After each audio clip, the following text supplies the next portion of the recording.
And then in 2000, I got the call. They needed to substitute one of the engineers in the structures group. The best 3 years for Ferrari in the last 50, I think.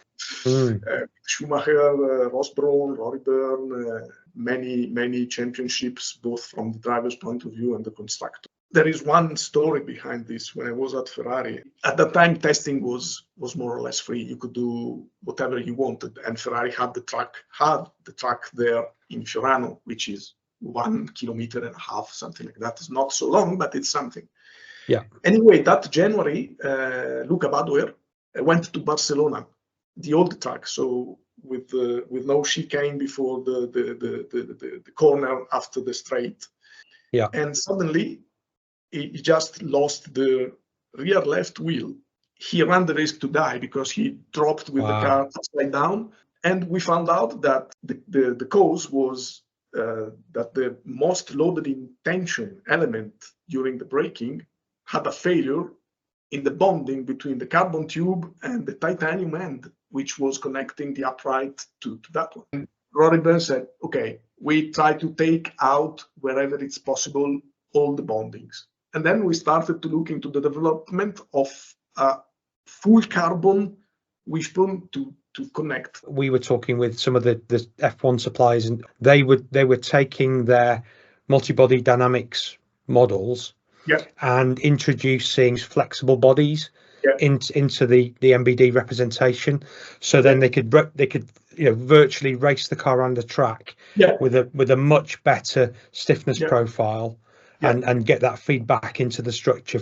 The simulation tools for vehicle dynamics, they can give you also a feedback on what you get from reality, or vice versa.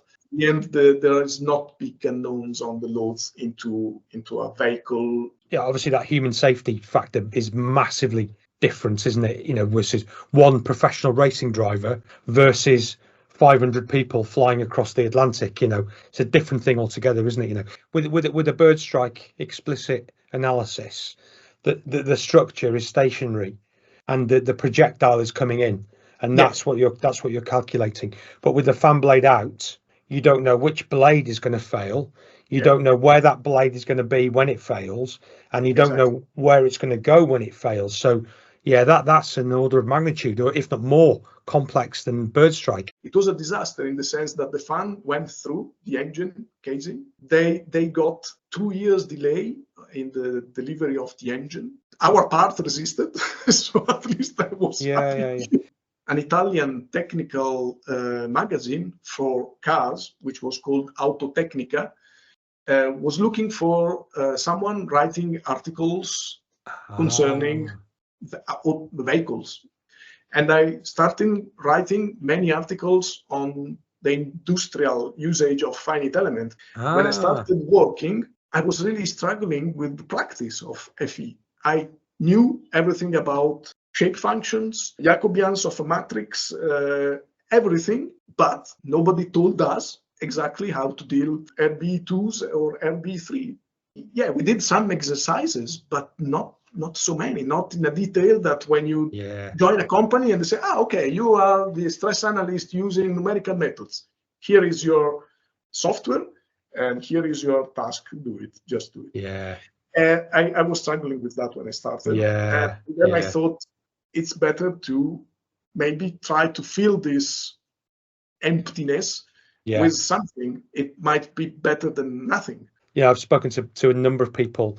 There is a big void between taking a university course and being a practicing simulation engineer, isn't there? There's a big void. Young engineers that want to enter this career, don't give up, but do it properly. You need to study the theory for sure. You need to get good practice, find someone, a mentor who can teach you, find a place where they let you do those kind of things. Anyway, you will keep on learning and learning. As we said at the beginning, for us who love this job, it's a hobby. So if you do it with passion, it's always nice and you will get somewhere for sure.